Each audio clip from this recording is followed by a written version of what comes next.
Welcome to I Love Snow Real Talk, your daily FIS snow sports debrief where sports experts and legends meet and discuss the games. My name is Melina Merkhoffer. I'm a former professional freestyle snowboarder and coach of the Austrian legend Anna Gasser, which already brings me to my first topic actually, because last night after our second show was the men's big air final. And I mean, if you've seen that competition, that was absolutely incredible. Everyone just put up their best tricks, and we had a really impressive podium with some names you might have not expected on the podium. In first place, it was Kira Kimura.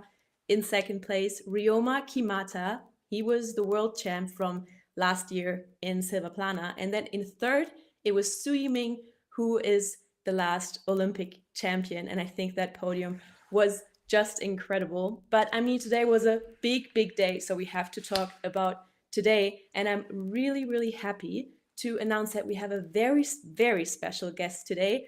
Women's ski sport expert, former athlete, true legend of alpine skiing, overall World Cup champion, world champion, Olympic medalist, and one of Austria's most successful athletes of all time, Alexandra Meisnitzer.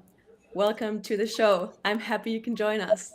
Hello, thank you for the invitation. Thank you for having me, and thank you for these really nice words. Thank you Yeah, very much. of course. Where are you joining us from?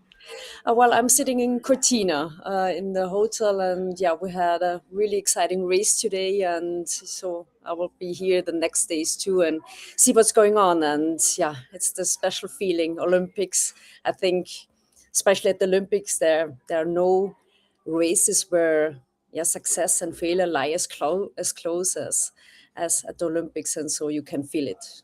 That is very true. That already brings me to my first topic because I mean, we have a picture of you and Lindsey Vonn. I mean, you said mistakes and success is very close, but let's take us back in time to that picture of you and Lindsay on the podium. Yeah, well, that was my last race in 2008. I retired after that race and I got third, and Lindsay, she got second. And I think it was probably the best timing to retire because afterwards she won almost every race. So it was good. No, it was a really nice race, and I remember the times were good. And I had a long career. Yeah, many races, also injuries. It was kind of like an up and down, but of course I remember the nice situations like the last race with Lindsay on the podium. That was something really special. Yeah, I can absolutely imagine. And I mean, we travel so much together, right? And you compete and train probably at the same locations as well. So I'm pretty sure you have kind of a bound to her as well as probably a friend as well.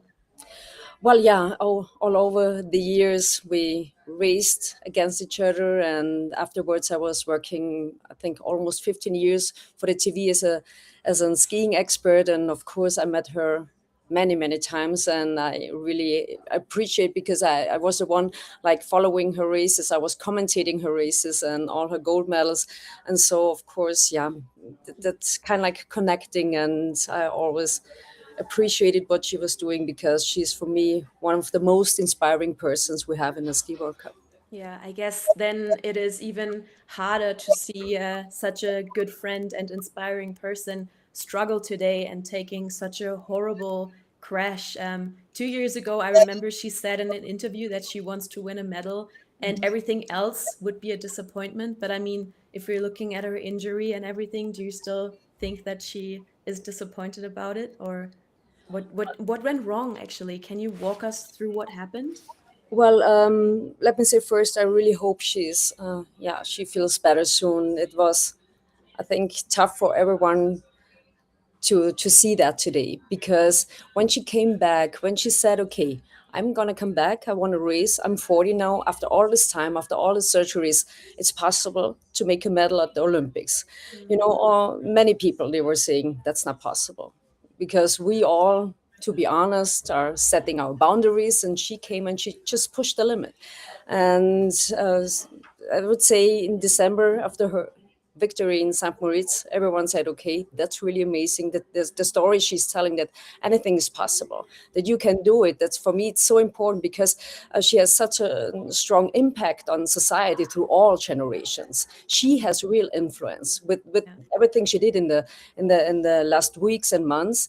And now, yeah, the season was going brilliant. She wore the red tricot, means that she's the best in the downhill World Cup. So everything was just going well until Grand Montana, and she crashed again with the bad injury, and everyone else was still saying, okay, now it's not possible anymore. And she just kept going, and she was posting, it's not over until it's over.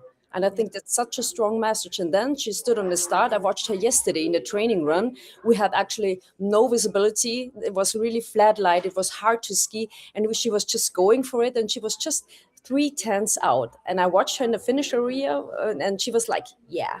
That's the point. I think that was the moment where she knew, okay, tomorrow I can win the gold medal. And today she was on the start. If you saw her face, how convinced she was, how focused she was. And then she's entering on the top the turn. This turn is kind of like a little traverse.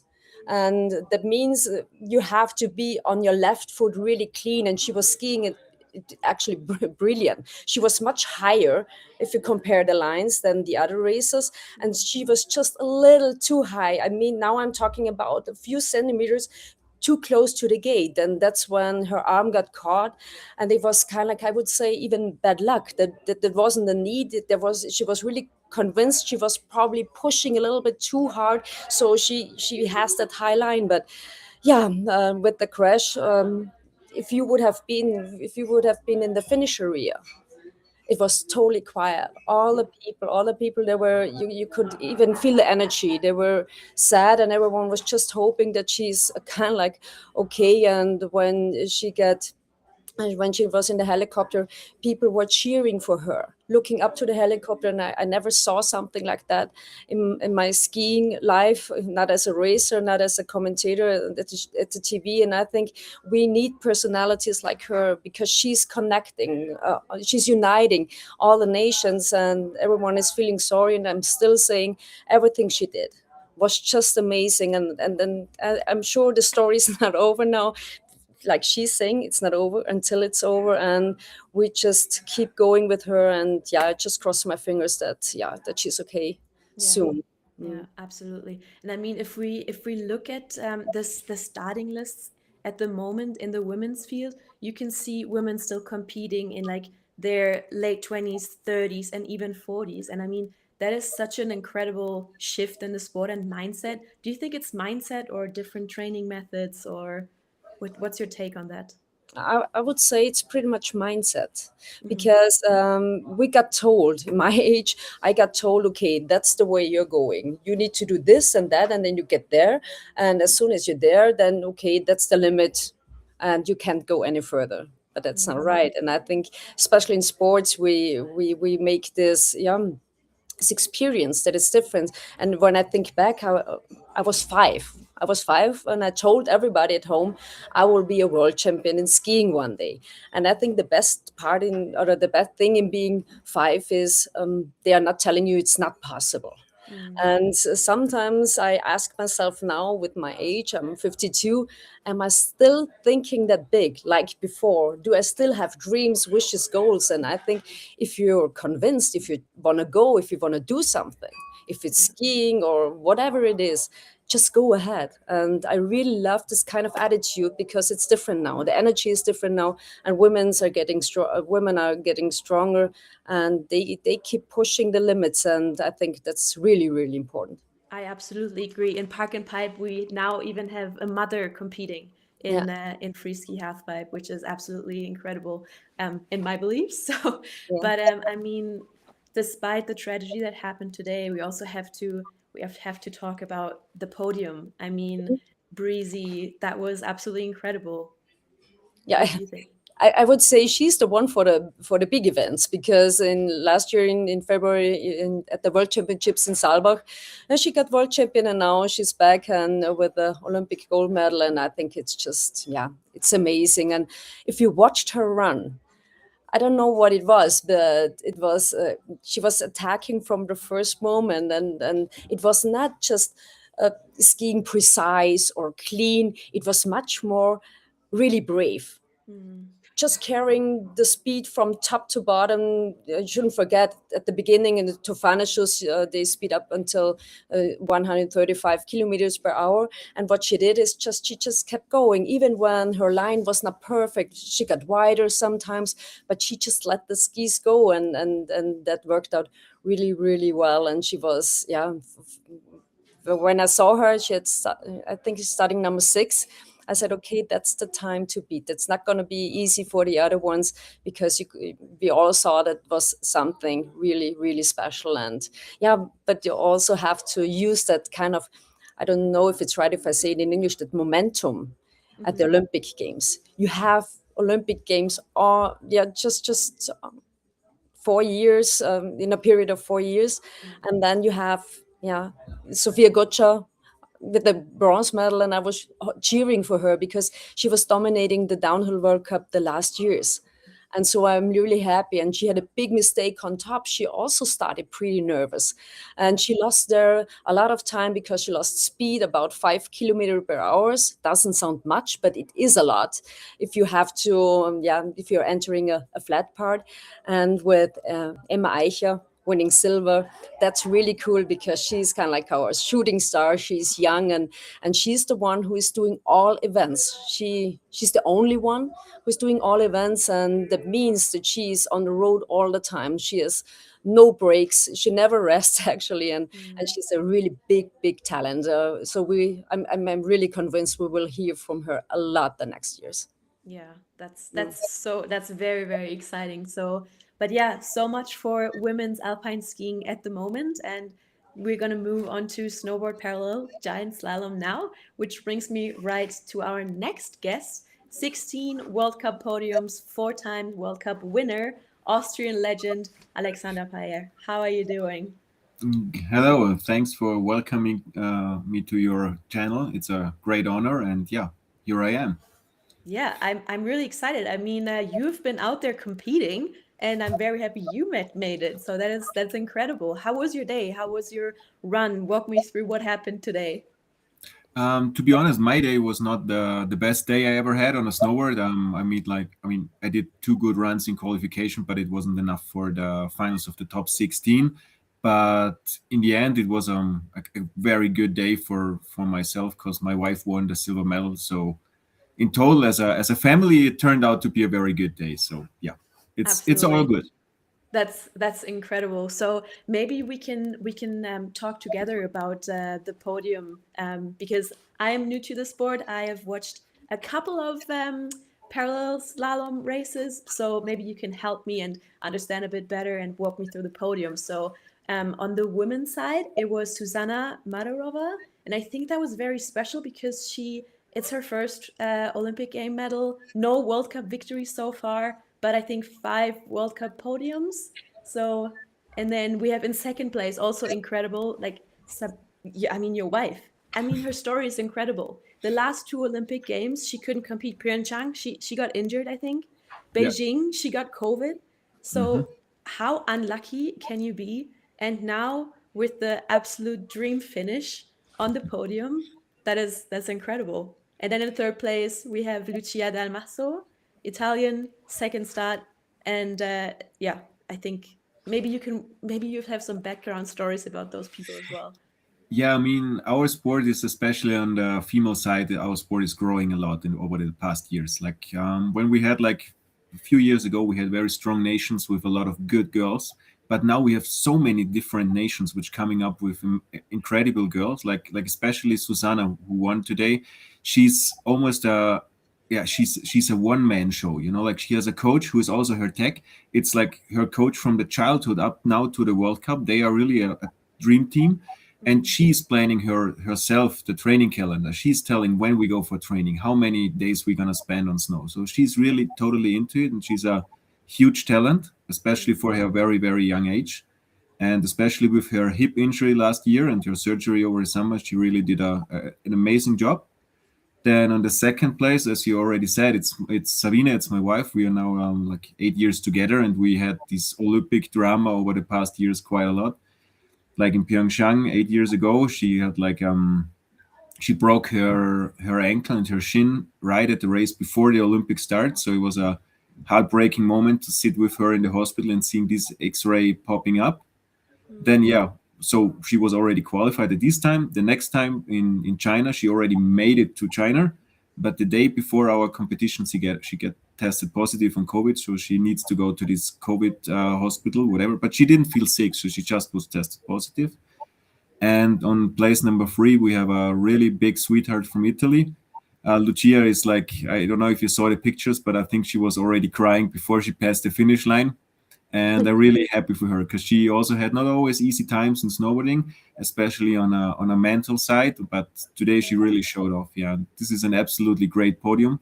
Three different nations, from 33-year-old Sabine to the very young Czech girl. So really a good team. Yeah, that's incredible. Then let's move to the men's podium because I think it was a teammate, I guess, Yeah. Benjamin Kahl and the Korean. Yeah, and I mean, maybe you can walk me through the podium.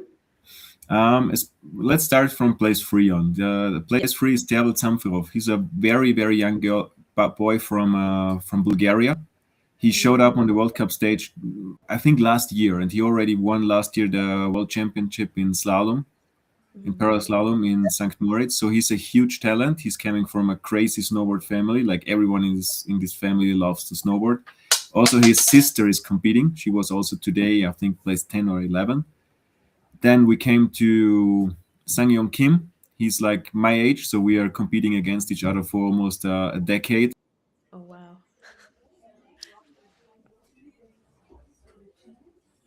Did we lose him? Not a lot of Oh, athletes from Korea. yeah. Then we have on place number one the legend himself, Benji. As soon as there is a big event coming up somewhere, you can be sure Benji is ready.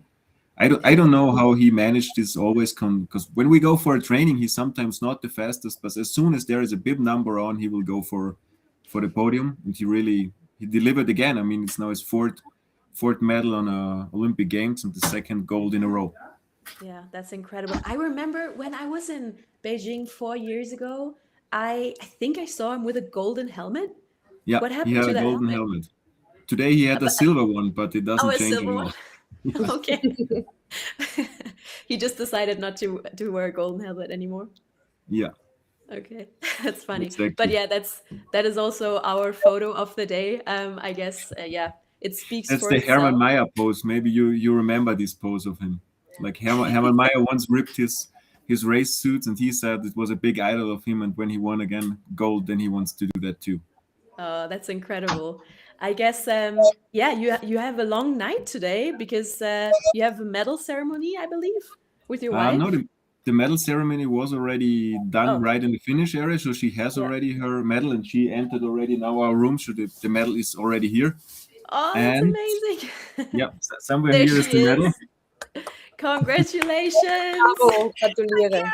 That's Oh, amazing. oh. I was today I was told your story with, being so unlucky at the last two games and then this dream finish. That's incredible. Thank you so much. Yeah. Congratulations. How Yeah. are you feeling? Oh, very good. It was a very long road with lots of disappointments on this Olympic road, let's say. Yeah. But yeah, I'm really happy, really happy today. Relieved. So now I guess you had your doping control, so are you allowed to have your first champagne? Yeah, I had it already with my family and friends. Perfect. That's But now amazing. I will get ready for TV. So thank you Yeah. all. Thank you so much for joining us. Yeah. Oh, that was incredible. What an amazing moment. But yeah, thank you guys so much. I'm going to quickly talk about tomorrow because we have a very big day tomorrow as well from my perspective, especially because we have free ski park and pipe slopestyle finals.